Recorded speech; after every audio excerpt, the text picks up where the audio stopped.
¿Qué tal? Buen día. Mi nombre es Augusto Balbi, soy politólogo por la Universidad Nacional Mayor de San Marcos. Cuento con una especialidad en gobernabilidad y gerencia política por la Pontificia Universidad Católica del Perú y la George Washington University. Actualmente me vengo desempeñando como investigador principal del grupo de estudios de gobernabilidad y democracia de la Universidad San Marcos y como analista político en la web Tintero Político. En esta oportunidad he recibido la invitación del Instituto de Iure para continuar hablando sobre este curso de modernización de la gestión pública que se viene dictando a nivel nacional. Habíamos hablado entonces en las dos sesiones anteriores sobre lo que significaba la administración pública, las competencias de los distintos niveles del gobierno, cómo se organizaba de manera sectorial el gobierno, la administración pública de manera sectorial y de manera a nivel de gobierno, ¿no? De manera sectorial, los distintos sectores de intervención, y a nivel de gobierno en tres niveles, ¿no? El gobierno nacional, el gobierno regional y el gobierno local, ¿no? Y el gobierno local pues contenía las municipalidades provinciales y distritales. Más o menos hablamos un poco sobre algunas competencias que tenían estos niveles de gobierno, tanto exclusivos como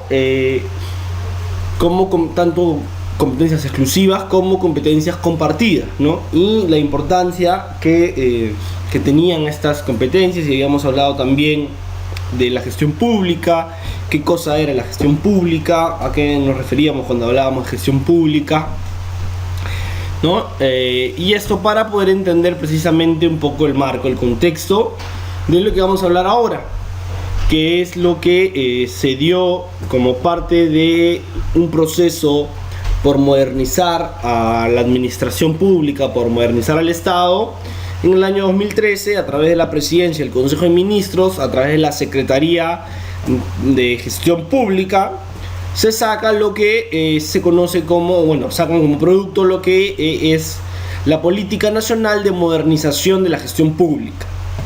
Esta Política Nacional de Modernización de la Gestión Pública, pues, es el conjunto de lineamientos que el Estado va a determinar como los prioritarios para iniciar un proceso de transformación de la administración pública con una nueva visión, con un nuevo enfoque, que lo vamos a ver ahora que vamos a desarrollar el tema. Todo esto de cara hacia el Bicentenario, ¿no? Porque esta política que ha sacado el Estado, el gobierno, tiene una implementación paulatina, ¿no? De hecho, no todos los lineamientos y no todos los objetivos y las metas que se ha trazado esta política están implementados hoy, sino que se ha ido implementando de manera paulatina, que también vamos a hablar de eso, pero en otro momento. Entonces, esto es de cara hacia el Bicentenario, hacia el año 2021. Y esto como parte también, recordarán ustedes que no es una iniciativa propia de este gobierno, sino que esto viene arrastrándose ya desde la época del presidente Alejandro Toledo. Con el presidente Alejandro Toledo se dio lo que era el Acuerdo Nacional, con una serie de políticas de Estado orientadas hacia el Bicentenario, ¿no?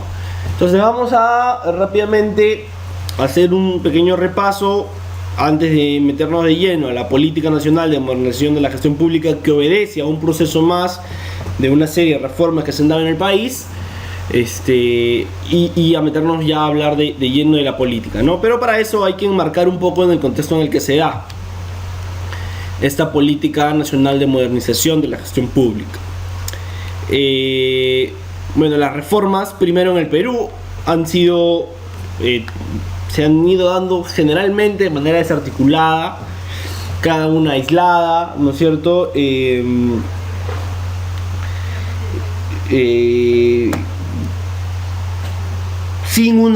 Necesariamente sin una orientación estratégica hacia qué es lo que quiero lograr, no de manera inmediata, porque como sabemos las políticas tienen un impacto inmediato efectivamente, pero de manera a largo plazo, ¿no? ¿Qué orientación estratégica le estoy dando a la serie de reformas que ha ido implementando el Estado a largo plazo, que he querido lograr? Bueno, eso no ha existido, se ha dado siempre las reformas de manera aislada, respondiendo a una coyuntura, y no ha habido una articulación entre una y otra reforma. Entonces tenemos la primera reforma que se dio en los años 90, básicamente en lo que es el primer gobierno del presidente Alberto Fujimori, sobre el problema central aquí, ¿cuál era la dificultad? Pues el sobredimensionamiento del Estado, ¿no? Un aparato estatal increíble, monstruoso, efectivamente, un leviatán en palabras de Thomas Hobbes, ¿no? Un Estado con empresas que trataba de controlar prácticamente todos los aspectos de la acción, en general de la acción pública. Un Estado inmenso, ¿no? Ya sabemos que fue la herencia, entre otras cosas, de lo que significó el gobierno de Alan García, y un poco también la herencia tras el gobierno de Velasco, ¿no? Con las empresas estatales, seguido después por la UNDE, por García, que en realidad incorporan burocracias, hacen crecer el aparato estatal, pero eso no lo hace más eficiente. Entonces el Estado se sobredimensiona y hay un gran problema porque el aparato estatal es demasiado grande. ¿Cuál fue la línea de acción para esta reforma, para iniciar esta primera reforma? Pues el reducir el aparato estatal, ¿no es cierto? Entonces vienen lo que se conoce como los despidos masivos, las privatizaciones, ¿no? Y una serie de políticas que se implementaron y que se dijeron en su momento que fueron políticas neoliberales. No vamos a entrar en ese tema, pero lo cierto es que respondían a una necesidad de reducir el aparato estatal y reducir el gasto fiscal. Luego, en el mismo gobierno de Alberto Fujimori, ya para la segunda mitad, lo que se observa luego de reducir el aparato estatal es evidentemente se cae en un desorden organizativo de la administración pública, un desorden en general de toda la administración, lo cual evidentemente tras haber sido un Estado grande, sobredimensionado, y empezar a reducir, empieza a generarse un desorden en cuanto a las líneas de acción, en cuanto a los canales de articulación para llevar a cabo políticas, en cuanto a la misma administración pública. Se desordena. ¿Cuál es la línea de acción central en este momento? Pues la modernización del Estado, ¿no? De alguna manera emplear políticas que me lleven a modernizar mi administración pública. Hasta aquí es lo que hace Alberto Fujimori. Si bien es cierto, en el 90 al 97 hubo una serie de políticas aplicadas por Fujimori para reformar el Estado en el Perú. No vamos a entrar de lleno a todas porque son políticas de gobierno, pero en general todo este proceso del 90 al 97 se centra básicamente en estos dos lineamientos. Por un lado, afrontando el problema del sobredimensionamiento del Estado, y por el otro, afrontando la desorganización de la administración pública. En ese contexto inicia dos acciones: por un lado reducir el aparato estatal y por el otro la modernización del Estado. Luego ya sabemos todo lo que pasó con la historia y llegaría el presidente Alejandro Toledo, ¿no es cierto? Y Alejandro Toledo lo que básicamente nos diría o observaría es que existía una fuerte centralización política y administrativa, evidentemente dejada tras el gobierno de Fujimori, que como todos sabemos alcanzó índices de corrupción altísimos, centralizando evidentemente por conveniencias de ejercicio del poder, centralizándolo, ¿no? Centralizó el poder, centralizó la administración, y para de esa manera poder tener un mayor control sobre el aparato estatal. Entonces, el problema en ese contexto es la centralización política y administrativa a la cual se enfrenta el Estado. En ese contexto, la línea de acción fue la descentralización justamente política y administrativa. Tras un intento fallido de de regionalización, se inicia pues el proceso de descentralización. Recordarán el proceso fallido de regionalización, en el cual se convoca un referéndum y finalmente el referéndum fracasa, ¿no? Ya luego entraría el presidente García, y tras la descentralización política y administrativa hecha ya y encaminada por el gobierno de Alejandro Toledo, el problema central en este caso para el presidente García sería la ineficiencia del servicio público. Ante esa necesidad, la línea de acción sería la eficiencia y la capacidad del servicio civil a partir de la idea de la gerencia pública. Entonces se instaura con el presidente García esta idea de gerencia pública y se crea lo que hoy conocemos como Servir, ¿no es cierto? Hasta aquí son básicamente las 4 grandes líneas o los 4 grandes momentos de las reformas por las cuales ha pasado el Perú, o por los cuales ha pasado la administración pública en el Perú.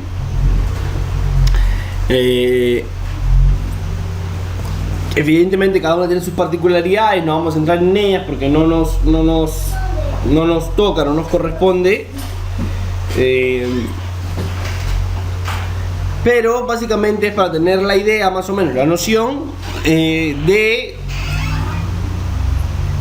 marco en el cual se va a desarrollar de lo que vamos a hablar ahora, que es la Política Nacional de Modernización de la Gestión Pública. Esta política fue en el año 2013 y responde básicamente a un 5.º proceso de modernización. Ya reduje el aparato estatal, he modernizado de cierta manera el Estado, lo he descentralizado, he incorporado la idea de gerencia pública.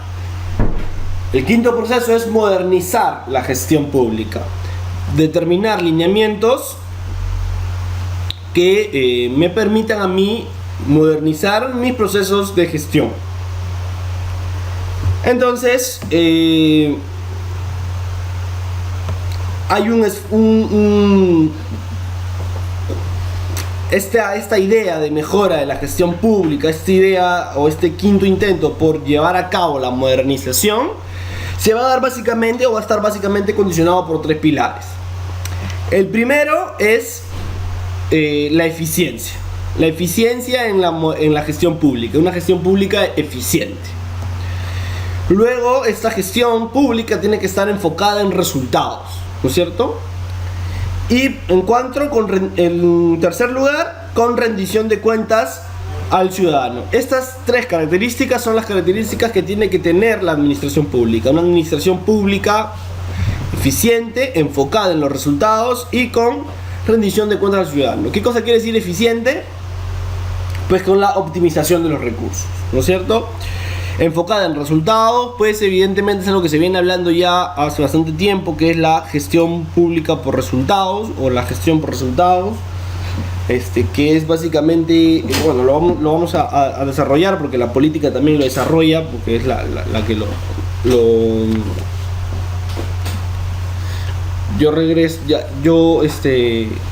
es básicamente la que lo estipula, lo plantea de esa manera, pero esta idea de enfoque en resultados está basada por una serie de iniciativas del MEF. Y la rendición de cuentas al ciudadano va a estar ligada, pues, efectivamente a lo que en ciencia política conocemos como el accountability, ¿no? El accountability, que pues es una interacción constante y una transparencia de los procesos de gestión, una transparencia en los procesos de gestión y de cierta manera también un acceso del ciudadano a la información pública sin restricciones, ¿no? Lo que se conoce también como un gobierno abierto, que también se desarrolla en la política, así que lo vamos a conversar. Bueno, ¿Cómo se desarrolla esta política nacional de modernización de la gestión pública? Pues tiene tres momentos. El primer momento es una elaboración del marco conceptual que girarían básicamente en torno a la reforma y la modernización del Estado, ¿no? Es un marco conceptual que nos dicen las teorías, que nos dicen los expertos, que, ¿no es cierto? Un marco conceptual de la modernización, de la reforma y la modernización del Estado. Ese es un primer momento. En un segundo momento pasaría por un diagnóstico sobre la situación de la reforma y de la misma modernización del Estado. Cómo se encuentra la reforma y la modernización del Estado en el Perú. Cuánto hemos avanzado, cuánto no se ha avanzado. Y luego se pasaría ya propiamente al diseño de la Política Nacional de Modernización de la Gestión Pública. Hasta la etapa del diagnóstico, según la PCM, se han elaborado básicamente 3 talleres a nivel nacional, donde se han recogido opiniones de expertos, autoridades y funcionarios públicos sobre las necesidades y las prioridades que se necesitan para la modernización de la gestión pública. Y ya en la etapa del diagnóstico se hicieron otros 2 talleres que estarían orientados básicamente a recoger la problemática en gestión pública de los gobiernos regionales y locales, que básicamente es la orientación que se le va a dar a la gestión pública. De esto pues entonces obtendríamos básicamente lo siguiente.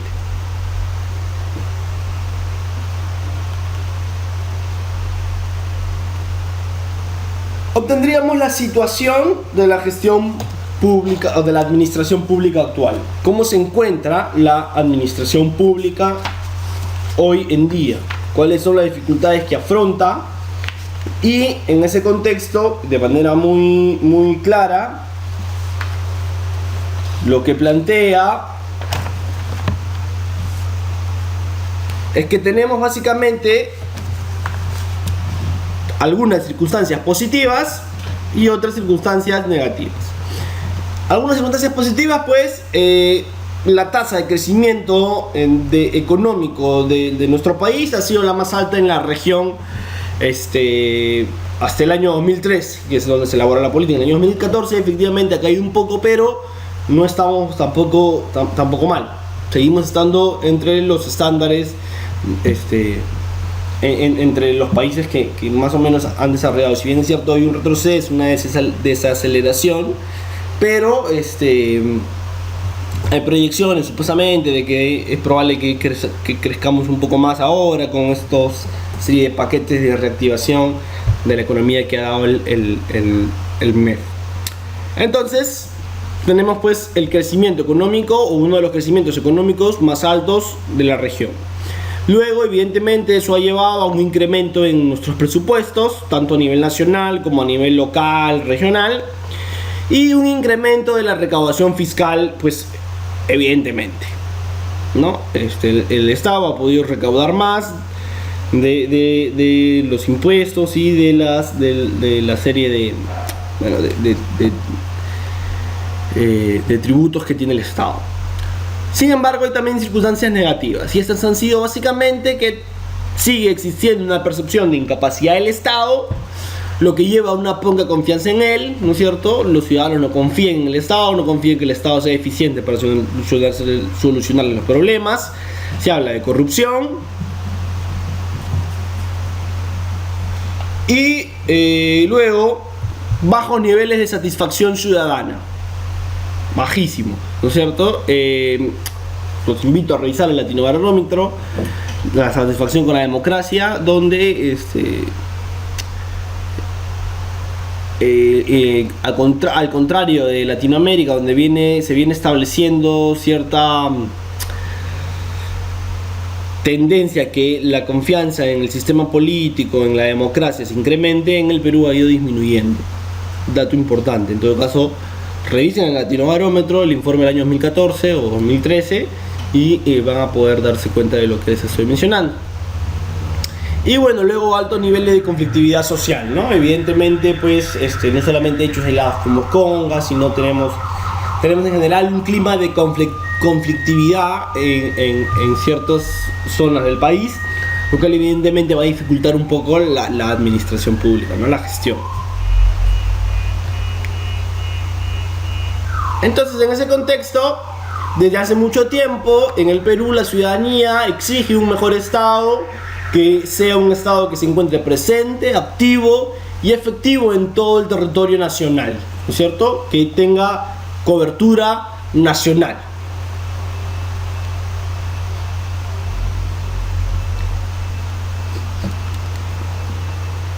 Bueno, entonces existen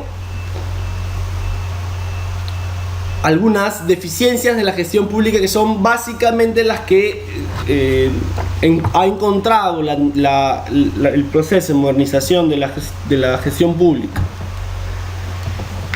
Bueno, ha existido dificultades para realizar buenos planes articulados con el presupuesto, ¿no? Evidentemente existe una organización, una institución que es el CEPLAN, que supuestamente es el encargado de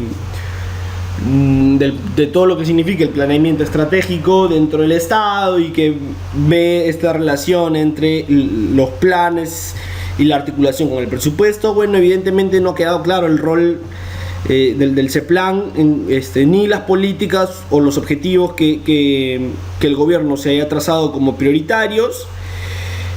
Y existen problemas en la definición de objetivos, ¿no? Que no necesariamente los objetivos de los planes recogen las demandas de la población, y eso evidentemente contribuye a que las brechas no se cubran y por lo contrario se puedan profundizar aún más, ¿no?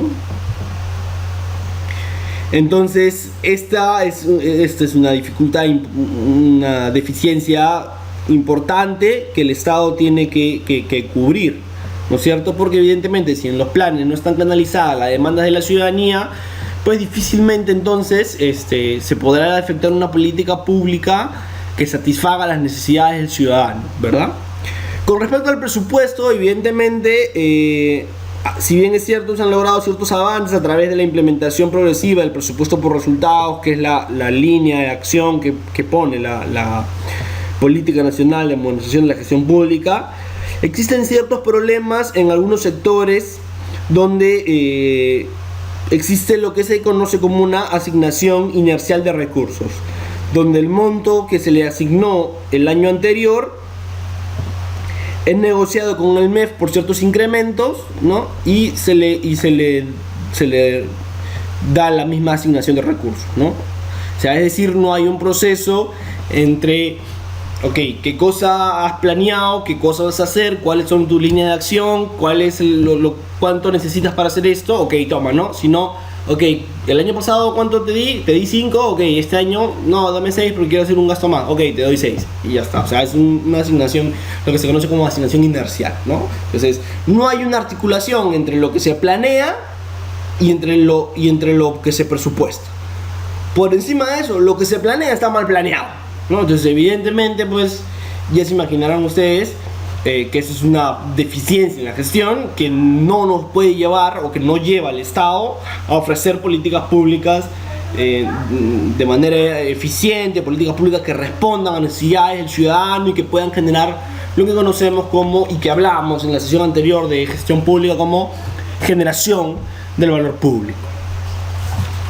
Luego existe un adecuado diseño de la organización y de las funciones de las instituciones públicas, ¿no? Básicamente, ¿por qué? Porque la estructura y la organización, la estructura de la organización y las funciones no necesariamente están respondiendo o se están viendo coordinadas o articuladas con las funciones que deben cumplir en relación a los objetivos que tiene la institución. ¿Me dejo entender? O lo digo quizá de manera más clara. ¿Cómo se estructura la organización de una institución pública y las funciones que tiene? En muchos de los casos, esa organización, digamos, esa estructura de la organización y esa delimitación de funciones, en muchos de los casos, no va acorde a los objetivos que tiene la institución, o no va acorde a los objetivos que debe cumplir la institución. Es decir, los objetivos que se plantea la institución, con la estructura organizacional que tiene y con las funciones delimitadas que se ha planteado, no puede alcanzar los objetivos. Evidentemente gran problema, ¿no? Gran problema porque lo decía un profesor de la Universidad Católica. Muchas veces al final es una visión jerarquizada, ¿no? de estructura, de organización y de funciones. Al final eso es lo que pasa, se tiene una visión jerárquica de la gestión pública cuando ya hemos saltado ese diseño, ¿no? ¿Se acuerdan? ¿No? El paradigma burocrático y el paradigma postburocrático, ¿no? ¿No es así? Bueno, es lo que ha sucedido, ¿no? Ya hemos nosotros saltado ese momento, pero en algunos chips de algunos cerebros todavía se ha quedado esa visión jerárquica y se organiza de esa manera el Estado. Bueno, existe una ineficiencia en los procesos de producción de bienes y servicios públicos, ¿no es cierto? Porque los procesos dentro de las organizaciones se deben definir como una secuencia de actividades, ¿no? Un proceso, una secuencia, que deben estar orientados básicamente a la transformación, vamos a ponerlo, la transformación del producto que entra con el producto que sale. Y evidentemente para esto, para que se produzca esto, para que el producto que entra se transforme al momento de salir, debe en cada parte del proceso añadírsele un valor. Bueno, cuando esto no sucede, evidentemente pues es una eficiencia, ¿no? Porque no estoy asignándole un valor agregado a lo que estoy ofreciendo, y de esa manera no estoy generando valor público, y de esa manera tampoco estoy generando legitimidad a mis procesos de acción de gobierno, ¿no? Y básicamente, ¿por qué resulta importante? Porque lo que se observa es que la mayor parte de entidades no van a contar con capacidades o recursos para trabajar en la optimización de sus procesos. Entonces eso es una gran deficiencia, ¿no es cierto? Si las entidades públicas no cuentan ni con las capacidades ni con los recursos para optimizar sus procesos de producción de bienes, de servicios hacia la ciudadanía, evidentemente no, como lo decía en su momento, no estamos generando valor público, que es fundamental en el proceso de gestión. Luego lo que tenemos es una carencia de infraestructura y de equipamiento en la gestión pública, equipamiento en la gestión logística, perdón. Básicamente porque las entidades van a ver limitadas sus capacidades en los procesos de gestión, porque la infraestructura con la que cuentan y el equipamiento con el que cuentan no es eficiente, ¿no es cierto? En muchos casos la infraestructura es precaria y el equipamiento y el mobiliario básicamente son obsoletos, no le sirven a la entidad para los procesos que debe llevar a cabo. Sumado a eso, hay un tema aquí importante, no sé si ustedes lo han notado, pero hay ciertas entidades públicas que tienen sus oficinas descentralizadas, entre comillas descentralizadas, porque lo que la tienen son dispersas de un lado para otro. Pasa mucho con los gobiernos regionales y con las municipalidades, que en un edificio está la gerencia, vamos a poner, de desarrollo urbano, de catastro y presupuesto, ¿no? Y en otro lugar está la gerencia de fiscalización, la gerencia de participación ciudadana y la gerencia de comercialización. ¿Qué sentido tiene tener las gerencias dispersas? Si se requeriría una interacción, una coordinación entre las distintas gerencias, lo que se va a tener es que se va a tener que llevar los documentos de un edificio a otro edificio. Y eso evidentemente demora y hace tediosa primero la coordinación interna, ¿no? Intergubernamental, o sea, de la propia entidad, y segundo, que evidentemente pues demora el proceso. Entonces ese es un problema que obedece básicamente a una cuestión de infraestructura, ¿no? De que las municipalidades no puedan tener un edificio moderno, muchas, porque muchas sí lo tienen, con equipamiento y con la logística necesaria para evitar eso.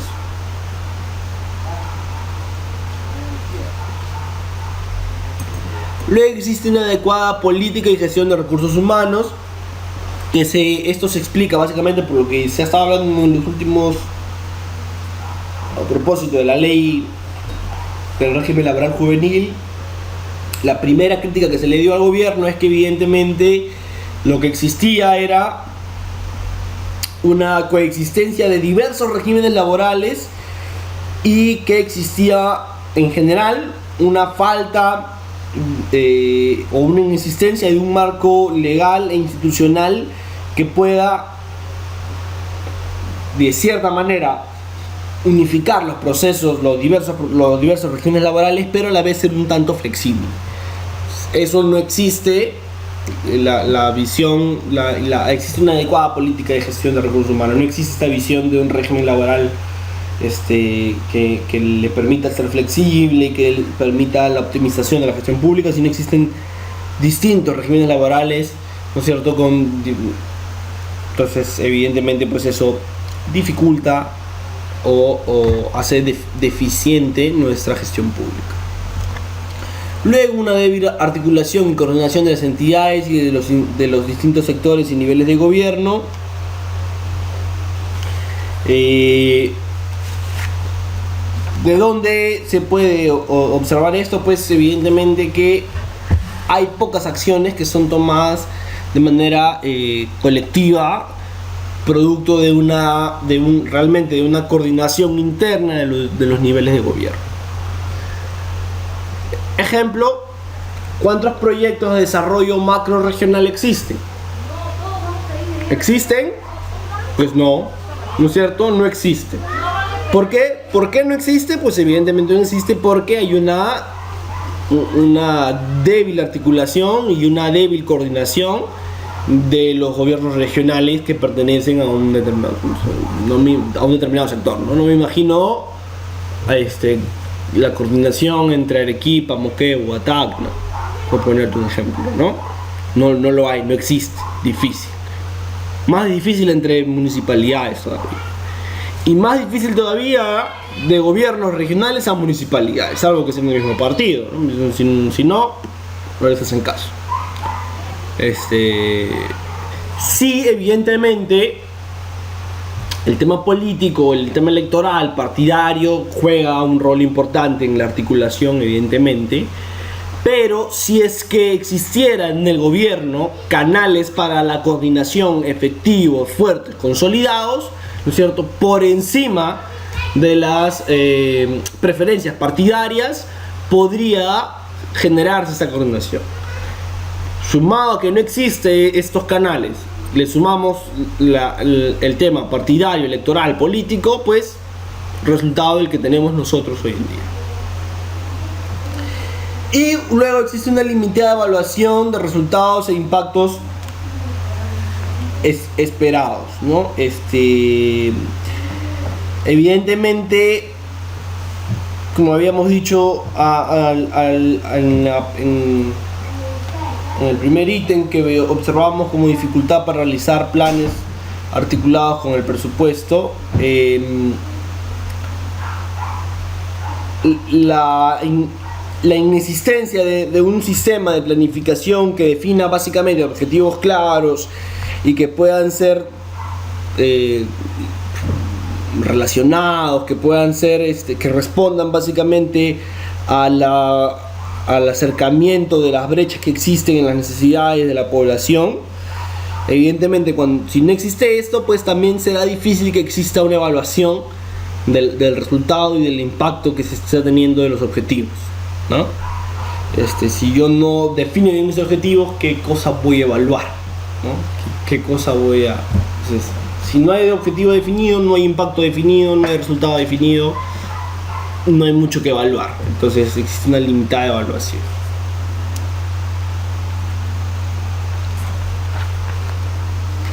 Entonces, ¿cuál es la visión que nos da esta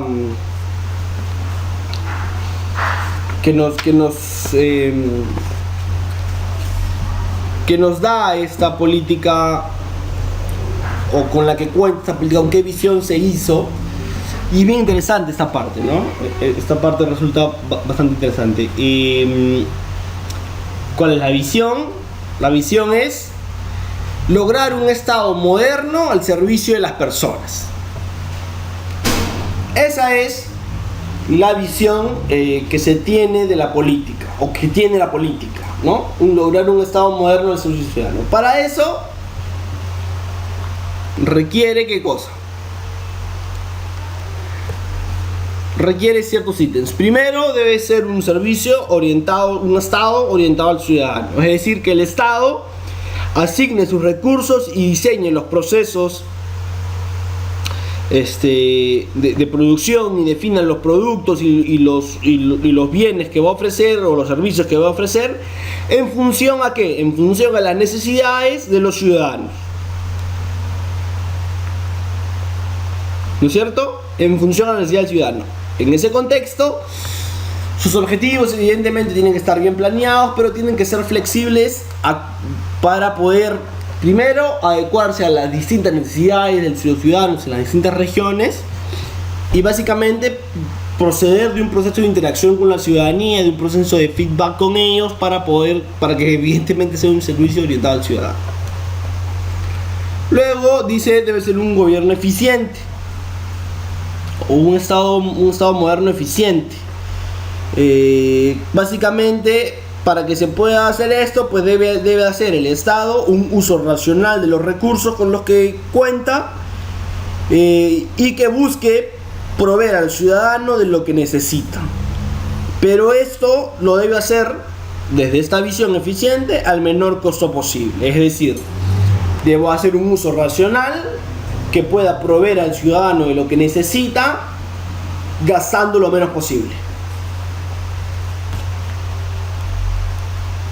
Luego debe ser un Estado unitario y descentralizado, ¿no es cierto? Un Estado moderno, unitario y descentralizado, una gestión descentralizada y unitaria.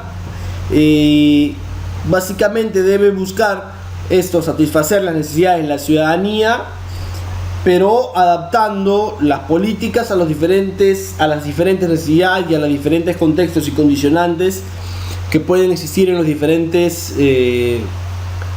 regiones o en los diferentes sitios del país, pero evidentemente todo enmarcado dentro de políticas y normas nacionales, ¿no es cierto?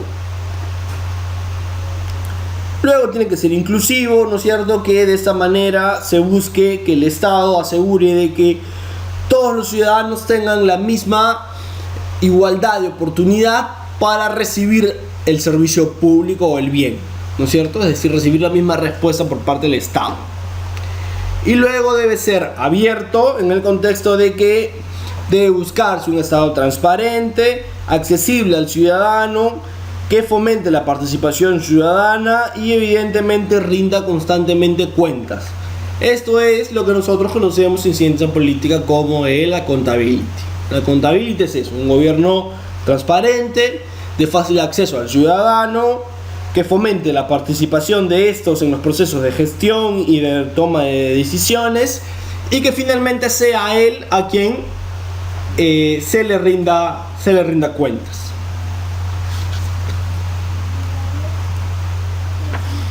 Entonces, ¿cuál es el objetivo principal? ¿Cuál es el objetivo principal de la política? Si ya tenemos la visión, ¿cuál será el objetivo? Pues el objetivo será orientar y articular e impulsar en todas las entidades públicas el proceso de modernización hacia una gestión pública para resultados que impacte positivamente en el bienestar del ciudadano y que genere el desarrollo del país, ¿no? Ese es el objetivo. Es el objetivo general, que va a estar acompañado básicamente de ciertos objetivos específicos, básicamente 14, ¿no? 14 objetivos específicos que me van a poder llevar a cumplir este objetivo principal. Y esos son En primer lugar, que las entidades públicas en los 3 niveles de gobierno cuenten con objetivos claros, medibles y alcanzables. Básico, ¿no es cierto? Es algo básico que uno aprende, ustedes que les interesan los procesos de gestión y que están de repente en la gestión, saben que esto es básico. Si yo no tengo bien determinados mis objetivos, no los tengo claros, no los tengo determinados, no los tengo bien marcados, difícilmente voy a saber cómo medirlos, y si no los puedo medir y no los tengo claros, menos los voy a alcanzar, ¿no es cierto? Entonces, el primer objetivo específico al que nos llama la Política Nacional de Modernización de la Gestión Pública es a tener objetivos claros, medibles y alcanzables. Luego, que el Estado disponga y asigne y ejecute los recursos presupuestales para financiar los resultados que los ciudadanos esperan. O sea, una gestión orientada al ciudadano, ¿no? Eso lo decíamos, lo conversamos hace un rato arriba. Una gestión orientada al ciudadano, evidentemente.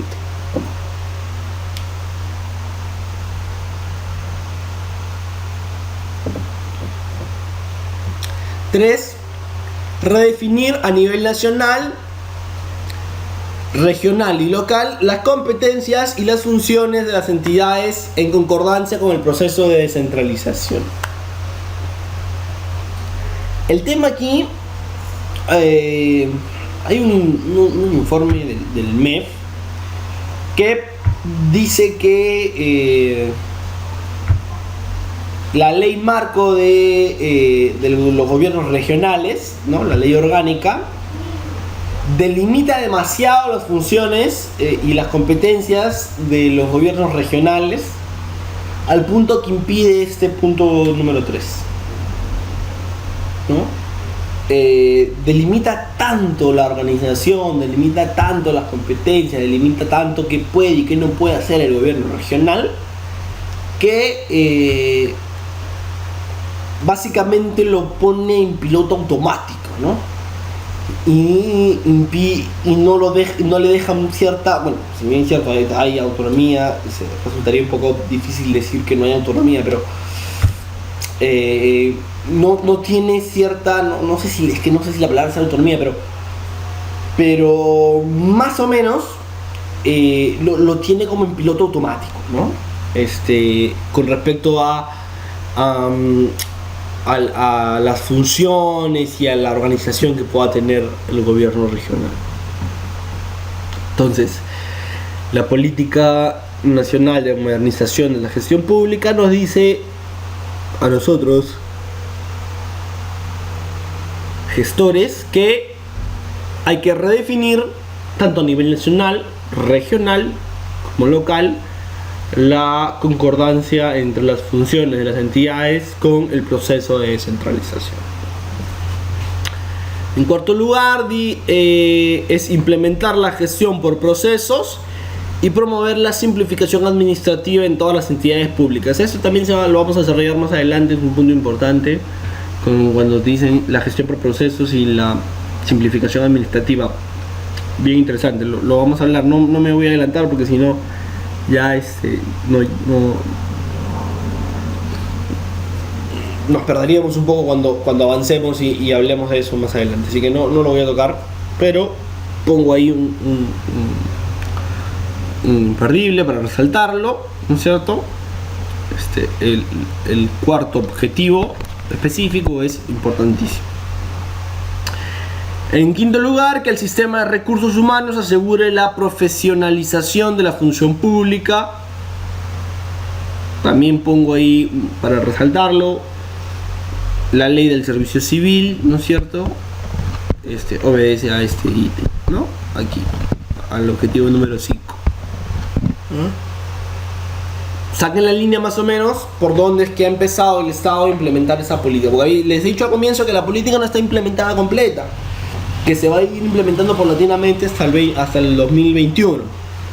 Pero por ejemplo, objetivo, y es uno de los objetivos que se ha planteado y que ya se ha implementado, ¿no? ¿A través de qué? A través del servicio civil. Sexto lugar, monitorear y evaluar la eficiencia y eficacia en las transformaciones de los insumos, en los productos y los resultados que el ciudadano demanda. Luego, en séptimo lugar, desarrollar un sistema de gestión del conocimiento integrado al sistema de seguimiento, monitoreo y evaluación de la gestión pública. Suena enredado, pero básicamente lo que nos habla es de tener un sistema que esté integrado con el seguimiento, el monitoreo y la evaluación de las políticas públicas, y que evidentemente sea un proceso de gestión del conocimiento. Si hablamos de gestión del conocimiento, lo vamos a tocar más adelante también, pero les adelanto, gestión del conocimiento es lo que podríamos llamar, o podríamos decirle como una especie de analizar los datos con los que se cuenta, con los que se tiene para primero plantear objetivos, y para segundo también analizar y evaluar los impactos que se está teniendo. Entonces, básico, ¿no? Luego es el promover el gobierno electrónico a través del uso intensivo de las tecnologías de información y comunicación que conocemos como las TIC, ¿no es cierto? Se habla también, y es un pilar o es un eje transversal de el gobierno electrónico, ¿no? Entonces, hombre, hay que tenerlo en cuenta un poquito. Luego está el asegurar la transparencia, la participación, vigencia y colaboración ciudadana en el debate de las políticas públicas. Participación, transparencia, gobierno abierto. ¿Qué es el gobierno abierto? Esto, el objetivo número 9. Cuando vayamos a tocar los ejes transversales, que es lo que sigue, recuerden, punto número 7, 8 y 9, lo vamos a ver. Objetivos 7, 8 y 9. Ya lo digo. Así que atentos con esos objetivos. Luego, el promover y apoyar y el participar en espacios de coordinación interinstitucional con entidades del mismo u otros niveles de gobierno. Entonces, acá, objetivo 9, jalón de orejas. Objetivo 10, perdón, ahí está mal. Objetivo 10, jalón de orejas para los gobiernos regionales que no han podido coordinar con sus similares políticas de desarrollo macro regionales que vayan más allá de una región.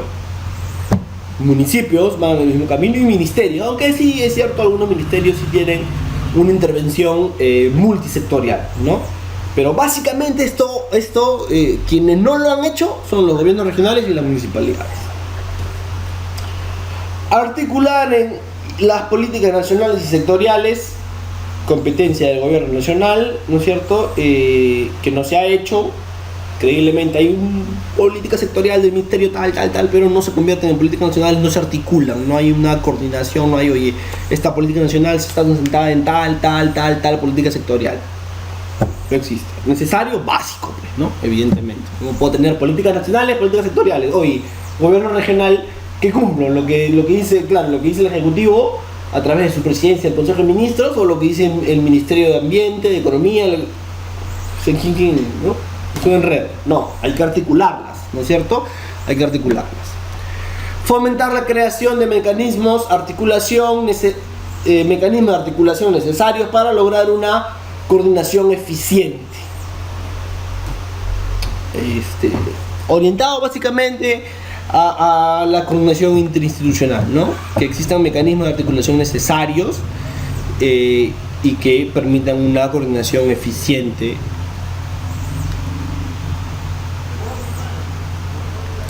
El objetivo número 3 es promover la descentralización de las funciones, responsabilidades, capacidades y recursos de las entidades públicas en los 3 niveles de gobierno. Y el objetivo 14, el último, es articular y simplificar, actualizar, ¿no es cierto?, los sistemas y promover un funcionamiento que considere la heterogeneidad de las entidades públicas. Me enredé, no entendí. Sencillo, estimados amigos. es igual planificar y es igual el implementar políticas del MEF que políticas ambientales del Ministerio del Ambiente? No. Hay una diferencia básica, evidentemente la hay, y estas dos entidades son totalmente distintas. Y así distintos también puede funcionar de repente SUNAT, o puede funcionar de repente algún gobierno regional, ¿no es cierto? Entonces yo, con el objetivo 14, lo que busco es simplificar, ¿no es cierto?, este proceso de coordinación, de articulación, con una visión de funcionamiento que considere estas diferencias de las entidades y que me permita, por encima de estas diferencias, generar canales de articulación de los sistemas para llevar a cabo los procesos de gestión.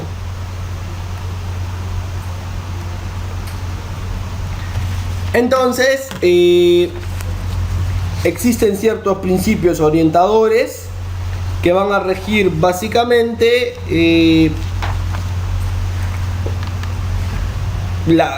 todo el desarrollo y lo que se espera que sea la política de modernización de la gestión pública. Orientación al ciudadano, que ya lo explicábamos hace un momento, líneas arriba, pero que consiste básicamente en que la razón de ser de la gestión pública es servir al ciudadano. Pues, por lo tanto, el Estado y las entidades deben definir sus prioridades, sus objetivos, sus metas y todas las intervenciones que hagan a partir de ¿qué? A partir de lo que el ciudadano necesita, a partir de los problemas que el ciudadano afronta, a partir de lo que el ciudadano considera que debe ser solucionado. Luego existe la articulación intergubernamental e intersectorial, ¿no es cierto?, que nos lleva a pensar que las entidades públicas deben planificar y ejecutar sus acciones de manera articulada, tanto a nivel de sectores, de los sistemas administrativos, como entre los niveles de gobierno, para fomentar la comunicación y la coordinación continua, para poder asociar de repente recursos y capacidades y cooperar en formas posibles de poder generar acción de gobierno. Luego, un balance entre la flexibilidad y el control de la gestión pública, que básicamente se entiende porque las entidades deben desarrollar una gestión ágil, eficaz, eficiente y oportuna, para lo cual deben tener la posibilidad de responder oportunamente a la heterogeneidad y coyunturas propias del medio donde van a intervenir. Es decir, no es lo mismo aplicar una política en la municipalidad de Lima que en alguna municipalidad de algún distrito del Cusco, o algún distrito en Huancavelica, o algún distrito en la selva. Entonces tengo que tomar en cuenta esas heterogeneidad del sitio donde voy a intervenir, y debe existir una flexibilidad en lo que yo voy a implementar. Todo esto debe lograrse, evidentemente, sin descuidar el uso correcto de los recursos y de los bienes con los que cuenta el Estado. Luego, la transparencia y la rendición de cuentas y la ética pública, ¿no es cierto? Según la Constitución, los funcionarios públicos son servidores de la nación, ¿no es cierto? Son funcionarios de la nación, servidores de la nación, por lo tanto, están al servicio de la nación. Entonces, la ética pública, la transparencia y la rendición de cuentas, la rendición de lo que estoy haciendo con el ciudadano es vital. Luego tenemos la innovación y aprovechamiento de las tecnologías, que está orientado básicamente a que hay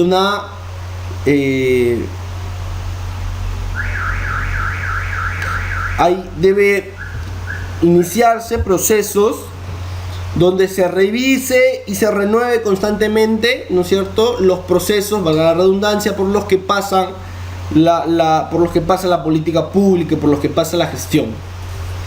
Pero no solamente una revisión y una renovación, si será el caso necesario, sino también de que se innove. y de que se utilice la tecnología para, desde este punto de vista, brindar una mejora en la calidad del servicio. Y aquí juegan un rol importante las oficinas de informática, las oficinas de soporte técnico, las oficinas de tecnologías de las diferentes entidades públicas, que en realidad no suelen ser utilizadas más que como una especie de soporte técnico. Oye, no puedo entrar a internet, llamo. Oye, mi computadora no funciona, llamo. Oye, tenía un archivo, quiero recuperarlo. O sea, solo son un soporte técnico, cuando también pueden jugar un rol importante, y cuando también, si entraran en ese proceso de diálogo y en ese proceso de toma de decisiones, también tendrían muchísimo que aportar. Y finalmente, un principio de sostenibilidad que básicamente nos dice que la gestión pública se sustenta en la integración equilibrada de las políticas sociales, ambientales y económicas, ¿no es cierto? Y que todo esto debe estar enfocado para el desarrollo nacional.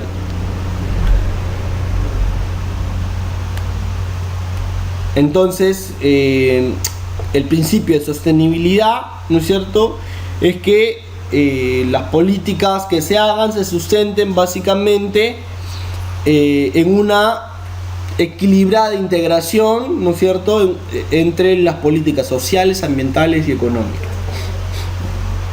Ambientales porque, bueno, evidentemente contamos con un Ministerio del Ambiente, que es el que va a normar o va a reglamentar el tema del ambiente en nuestro país, pero que al final nuestro país sabemos todos que es uno de los países que se vería profundamente afectado con los cambios del proceso de calentamiento global. Entonces se ha iniciado y se ha tomado en cuenta en esta política ese tema.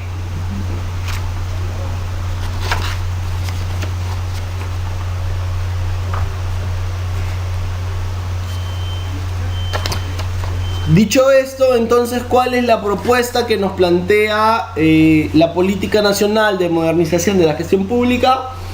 Eso es lo que vamos a desarrollar en este momento. ¿Qué nos plantea? Nos plantea básicamente cinco pilares centrales, que son políticas públicas, planes estratégicos y operativos, que básicamente nos lleva a pensar que el Estado debe contar con políticas públicas con objetivos estratégicos claros, que reflejen las prioridades que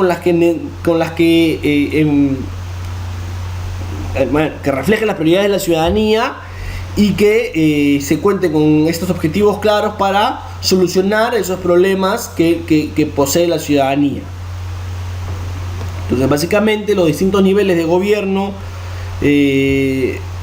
tanto por el gobierno nacional, regional, local, nosotros los distintos niveles de gobierno deben dictar políticas que deben reflejar básicamente objetivos claros y con una ruta clara de cómo lo voy a hacer.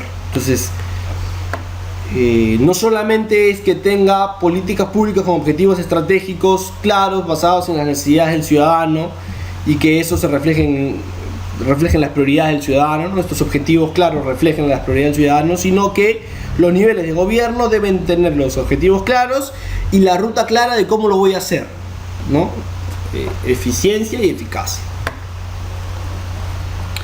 Presupuesto por resultados, y es lo que les decía, que obedecía a una serie de reformas del MEF, que básicamente esta reforma del MEF viene siendo implementada por la Dirección General de Presupuesto Público, y que está orientado básicamente a que la mejora de la eficiencia y la eficacia en la gestión va a estar básicamente orientada a cumplir tres objetivos. El primer objetivo es mantener la disciplina fiscal, el segundo a mejorar la eficiencia en la distribución de los recursos, y el tercero es a mejorar la calidad del gasto, asegurando eficiencia y eficacia en las operaciones de todas las entidades y agencias en los tres niveles de gobierno.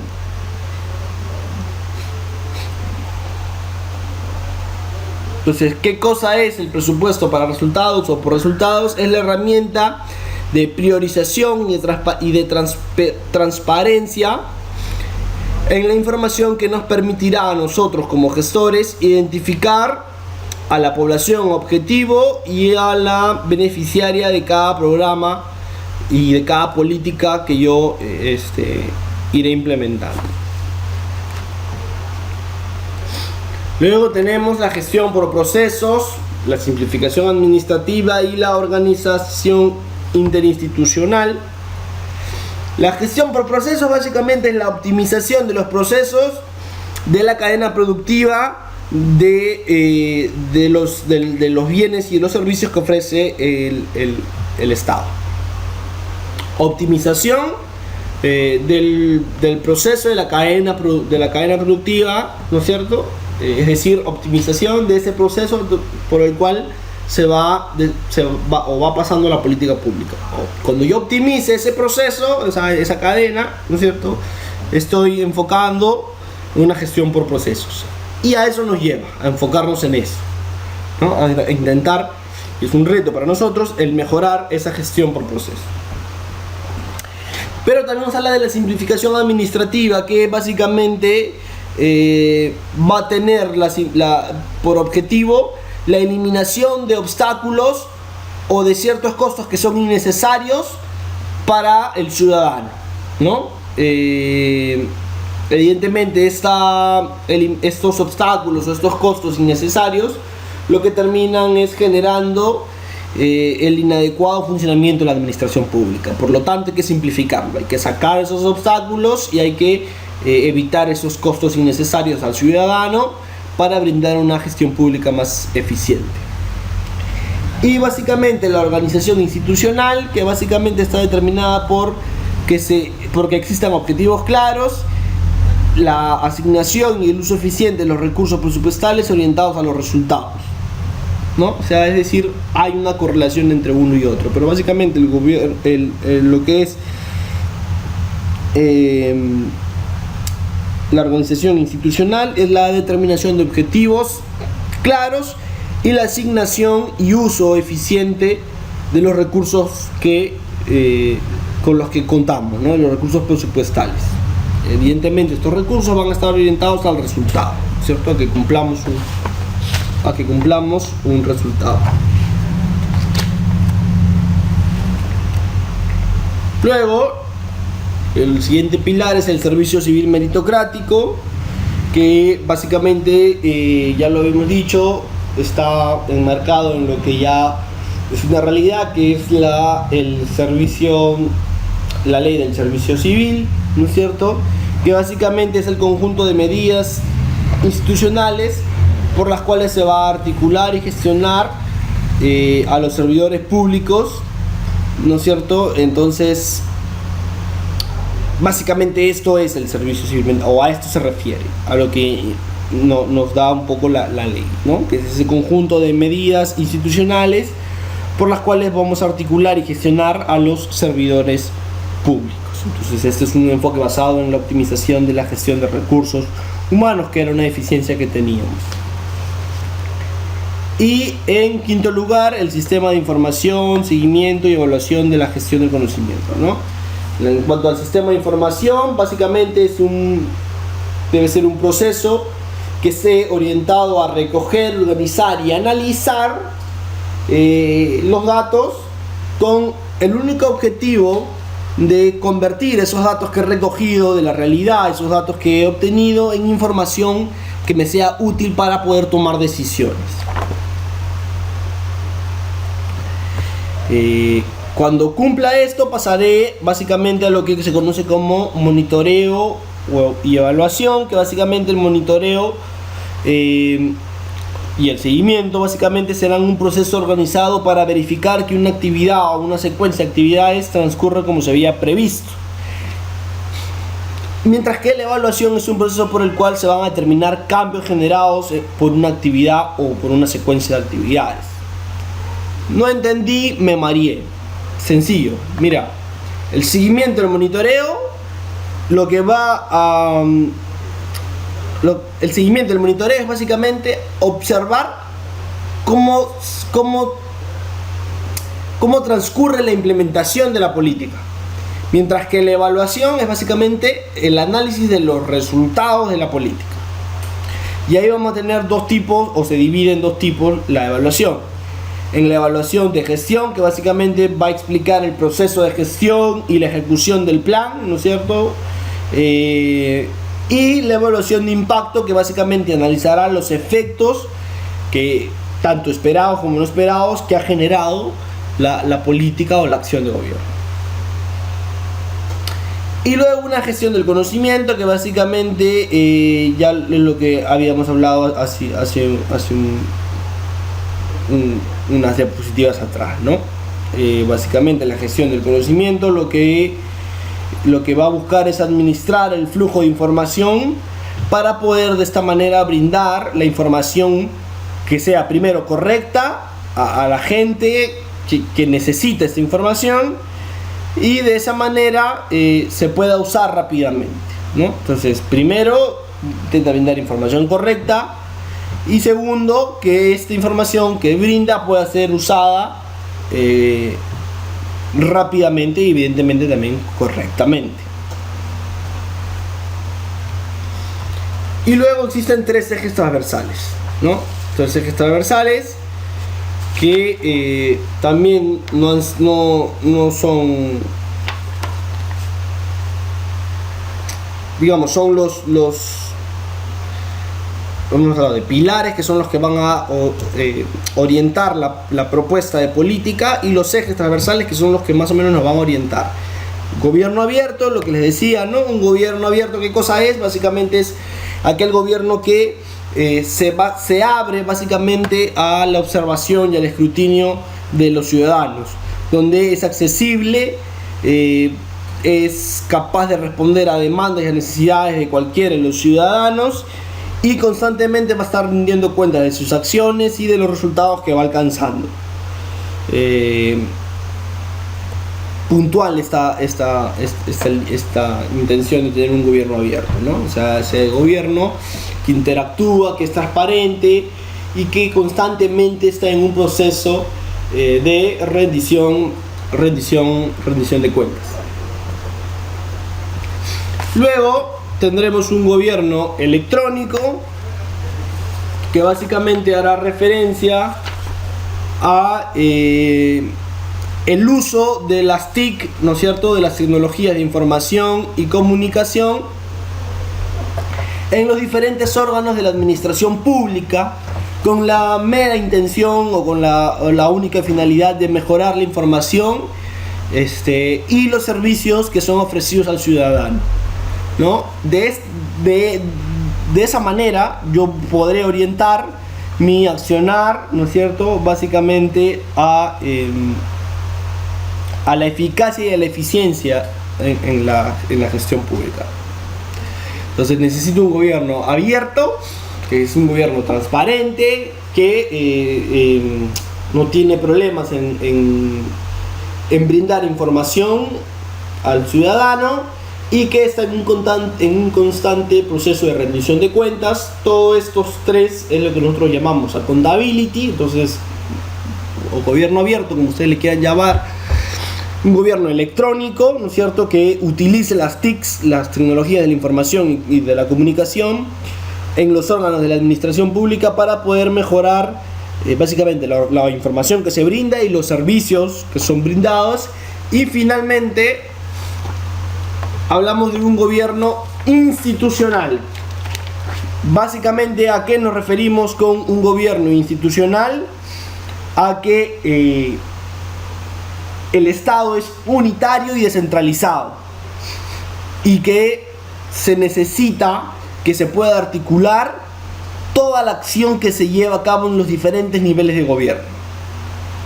Entonces, un gobierno institucional es aquel gobierno que articula las diferentes acciones de gobierno que se llevan a cabo en los distintos niveles. Estos tres ejes transversales son los que van a guiar los 5 pilares, que son las políticas públicas y planes estratégicos y operativos, el presupuesto por resultados, la gestión por procesos, simplificación administrativa y organización institucional, el servicio civil meritocrático, el sistema de información, seguimiento, monitoreo, evaluación y gestión del conocimiento, y los tres ejes, ¿no? Un gobierno abierto, un gobierno electrónico y un gobierno institucional. Gobierno abierto, accountability, ¿no es cierto? Transparente, rendición de cuentas. Gobierno electrónico que utilice las TICs, y gobierno institucional que pueda articular las diferentes acciones que se llevan a cabo en los distintos niveles de gobierno.